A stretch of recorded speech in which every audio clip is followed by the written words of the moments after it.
तेलंगाना के मुद्दे पर जारी राजनीति के बीच आंध्र प्रदेश का लोकसभा चुनाव काफी खास होने जा रहा है। अविभाजित आंध्र प्रदेश की कुल 42 सीटों में कांग्रेस ने पिछले चुनाव में 31 सीटों पर जीत दर्ज की थी, लेकिन इस बार कांग्रेस की राह मुश्किल में दिख रही है। चंद्रबाबू नायडू, जगन मोहन रेड्डी और के चंद्रशेखर राव बदले हालात में राज्य में अपनी स्थिति मजबूत करने में जुटे हैं। वहीं बीजेपी मोदी की लहर पर सवार होकर आंध्र प्रदेश में करिश्मा दिखाने की कोशिश कर रही है।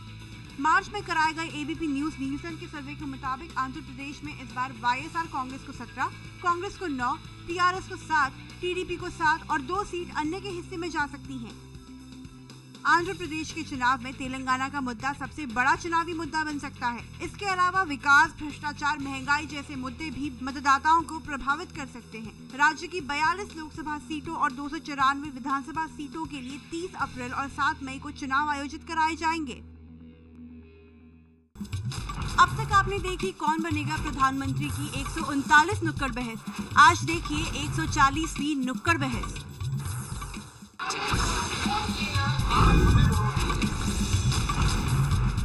नमस्कार, मैं हूं जगविंदर पटियाल और इस वक्त मैं मौजूद हूं तेलंगाना के चार मीनार के पास। पहले हम कहते थे कि ये हैदराबाद का और आंध्र प्रदेश का चार मीनार है, लेकिन अब ये तेलंगाना का चार मीनार हो गया है। यहाँ के लोग हमारे साथ हैं, यहाँ के नेता हमारे साथ हैं। जानेंगे आखिरकार क्या समीकरण बदले हैं, क्योंकि तेलंगाना बनने के बाद यहाँ दोनों चुनाव इकट्ठे हो रहे हैं, लोकसभा का भी और साथ ही विधानसभा का भी। सबसे पहले कांग्रेस से सवाल, ना खुदाए मिला ना विसाले सनम, ना इधर के रहे ना उधर के हम। तेलंगाना का जो इशू है, ये तेलंगाना का इशू आज से नहीं 56 साल से चल रहा था और तेलंगाना के लिए जो कोशिशें कई कायदीन किए, लेकिन किसी ने जो है इसको जो है साहब, कांग्रेस ने दाव खेला कि चुनाव से पहले अलग अलग कर देंगे, तो जाहिर सी बात है कि चंद्रशेखर राव की टीआरएस और कांग्रेस की झोली में सारी सीटें आ जाएंगी। लेकिन टीआरएस ने तो आपको अब तक ठेंगा दिखा के रखा। सब टीआरएस ने अगर हमारे साथ धोखा किया है तो उसकी कोई हमें परवाह नहीं है। हमारे पास इतनी कुव्वती है कांग्रेस के पास, जो चंद्रशेखर रेड्डी को जो है हरा देंगे हम लोग। ये धोखा है या खेल जो आप कर रहे हैं? जैसे कि कांग्रेस का मामला है, कांग्रेस पब्लिक को धोखा देते आई है। आज 56 साल पहले भी कांग्रेस ने ही तेलंगाना को आंध्रा से मिलाया था, लेकिन उस बार नेहरू साहब ने खुला से कहा था, एक नटखट दूल्हे से एक भोली भाली दुल्हन को भी आ रहा हूँ। वो भोली भाली दुल्हन तेलंगाना थी। आप देख रहे हैं 56 साल में तेलंगाना का क्या हशर हुआ। यहाँ की सारी प्रॉपर्टीज आंध्रा वाले जो है डोमिनेट कर बैठे। यहाँ के एम्प्लॉयमेंट पे आंध्रा का डोमिनेशन रहा, यहाँ तक के यहाँ के सोसाइटी में, यहाँ के जो है पॉलिटिकल व्यूज में भी आंध्रा का डोमिनेशन रहा। तेलंगाना में अगर विधानसभा सीटों की बात करें तो यहाँ पर 119 सीटें तेलंगाना के खाते में आई हैं और 25 सीटें लोकसभा की सीमांध्रा को गई हैं, जबकि 17 सीटें तेलंगाना के खाते में आई हैं। अब बात करते हैं बीजेपी की। आप जगन मोहन रेड्डी के साथ मिलकर लगे हुए हैं, अभी किसी भी तरह से सहयोगी ना हो पाए टीआरएस कांग्रेस का। और आपको चुनाव के बाद अगर दिल्ली में मोदी साहब को जैसे आप लोग प्रोजेक्ट कर रहे हैं, अगर उनके खाते में सीटें बढ़े तो हो सकता है कि चंद्रशेखर राव आपकी झोली में पड़ जाए आके। ऐसा है, हमारी एक नेशनल पार्टी है, ऐसे कई लोग झोली में आएंगे, तो ये कोई रीजनल पार्टी तो नहीं है हमारी। वैसे जो आप तेलंगाना की बात कर रहे हैं, तेलंगाना के मामले में बीजेपी कोई धोखा नहीं दी, बल्कि बीजेपी एक डिबेट चाहती थी पार्लियामेंट में, वो ना हो पाया। खैर बीजेपी तो आप नाराज हैं तेलंगाना बनने से? नहीं, कमिटेड थी बीजेपी। डिबेट की बात हो रही थी तो उसको दूसरा रंग दिया गया। डिबेट तो विधानसभा में भी नहीं हुआ।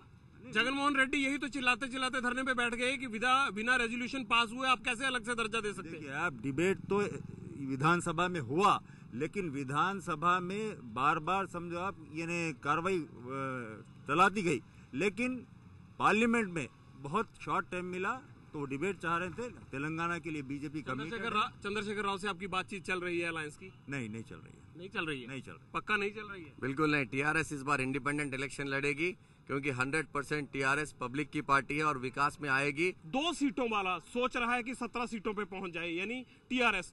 और जो कांग्रेस थी जिसने पिछले चुनाव में 33 सीटें ली थी, अब तेलंगाना के अलग होने के बाद ऐसा माना जा रहा है कि उसका भी सारा क्रेडिट कहीं ना कहीं चंद्रशेखर राव को न चला जाए। कैसा होना चाहिए देश का प्रधानमंत्री? बेहतरीन होना चाहिए प्रधानमंत्री देश के लिए।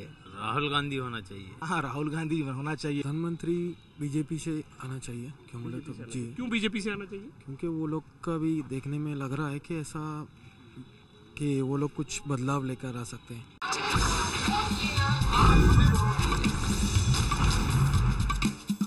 इस वक्त विशाखापट्टनम के आरके बीच पर मौजूद हैं हम। कौन बनेगा प्रधानमंत्री की नुक्कड़ सभा को लेकर हमारे साथ यहाँ के नेता हैं, वाईएसआर कांग्रेस के अमरनाथ हैं और अनीता जी टीडीपी की हैं। इन दोनों का कांटे का मुकाबला है यहाँ पर। आखिरकार मुख्यमंत्री की गेम भी इन्हीं में चलनी है और कौन यूपीए का घटक दल बनेगा और कौन एनडीए का, वो भी इन्हीं में तय होना है। ये लग रहा है कि हर कोई कह रहा है कि अच्छा तो हम चलते हैं। आप जैसे टीआरएस ने कांग्रेस को कह दिया तेलंगाना में कि अच्छा तो हम चलते हैं, वैसे एनडीए अभी टीडीपी को भी हाथ नहीं पकड़ा रहा है। बीजेपी हमको छोड़ नहीं दिया, हम उसको छोड़ दिया। मतलब इधर सीमांध्र में हमको ज़्यादा सीट मिलने वाला है तो हम किसी से भी पार्टनरशिप कर सकते हैं सेंटर में। तो बीजेपी हमारा जो भी मतलब जो भी हमारा ऑफर है वो नहीं ले रहे, इसलिए हम बीजेपी को उधर रख के पेंडिंग में रख दिया। All the surveys, the Times Now survey or the AC Nielsen survey or the Sea Water survey, any survey is showing it's Jagan Mohan Reddy is going to form the government in Andhra Pradesh. It's any other government other than Congress we are going to support in the central. Let it be NDA, let it be the third front, any other government except the Congress. Congress के साथ ये नहीं जाना चाहते। TDP चली जाएगी अपने पुराने 99 में जब चंद्रबाबू नायडू ने गठबंधन किया था एनडीए से, उनको छोड़ देंगे? नहीं, हमको छोड़ना नहीं चाहिए, लेकिन जो भी मतलब if it works out in the alliance we will go with it, वरना हम अलग हो जाएंगे या थर्ड फ्रंट किसी को भी हम प्रधानमंत्री बन सकते हैं। लेकिन देख लीजिए वाईएसआर कांग्रेस कह रही है आपको कि तेरे घर के सामने एक घर बनाऊंगा। हमारे घर के सामने वो घर नहीं बन सकते हैं क्योंकि वो रिजर्व्ड है। हमारे चंद्रबाबू नायडू इधर सीएम बनेगा और जो भी हम कहेंगे वो प्रधानमंत्री बनेगा। ये 99 में एक बार हुआ और फिर और एक बार 2014 में हो जाएगा। प्रधानमंत्री और मुख्यमंत्री के बारे में बताइए, कैसा होना चाहिए आपका मुख्यमंत्री?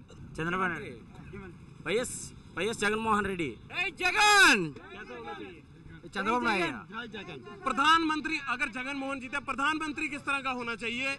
मैं कहूंगी कि अगर प्रधानमंत्री वाकई होना चाहिए और यूथ को अगर सपोर्ट किया जाए तो Rahul Gandhi is the best one and we think we all youth should support Rahul Gandhi. Telangana बनने के बाद यहाँ कांग्रेस का जो हाल हुआ है, जितने आपके एमपी यहाँ से छोड़कर गए हैं वो टीडीपी ज्वाइन कर रहे हैं, उसके बाद आपको लगता है कि यहाँ से हालात ठीक हैं आपके लिए? 100% all the MPs who have gone to other parties will definitely come back and support Congress party in the future, and presently also all the public are supporting the Congress party because we have realized that the Telangana people what they have asked before is Telangana separation is true and we feel that it is correct what we have done.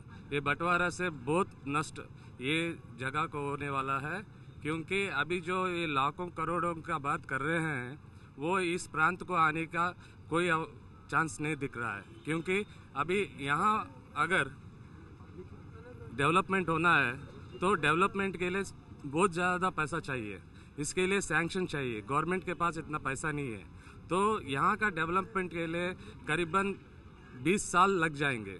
अगर ठीक से पैसा दिया जाए तो अभी 10 साल लग जाएंगे। इस बीच में यहाँ के लोग बहुत सफ़र होने वाला है, ये सब सारे लोगों को मालूम है।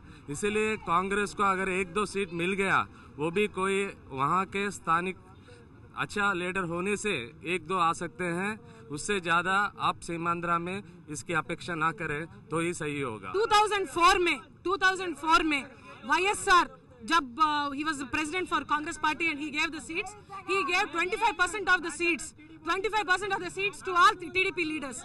was जो भी TDP छोड़ के जो कांग्रेस झंडा पकड़ते हैं उसको लेके आया और उसको सीट दिया। Why did he give at that time? He wanted to weaken TDP. Like that, Congress has weakened now in Simandra, and those leaders don't have any other place to go. They want to come and help Chandrababu Naidu. So we have taken. बहुत शुक्रिया। कांग्रेस कमजोर हुई है जब से तेलंगाना बना है। सीमांध्रा में कांग्रेस कमजोर हुई है, आप नहीं मानेंगे, लेकिन यहाँ पर क्षेत्रीय दल अपनी सीएम की दावेदारी पर ताल ठोक रहे हैं, क्योंकि यहाँ लोकसभा और विधानसभा के चुनाव इकट्ठे हो रहे हैं। 7 मई को जब वोट डलेगा तो पता चलेगा कि यहाँ पर और तेलंगाना, सीमांध्रा और तेलंगाना में किसकी बनेगी सरकार। फिलहाल विशाखापट्टनम से कौन बनेगा प्रधानमंत्री के नुक्कड़ बहस में इतना ही। आप देखते रहिए एबीपी न्यूज।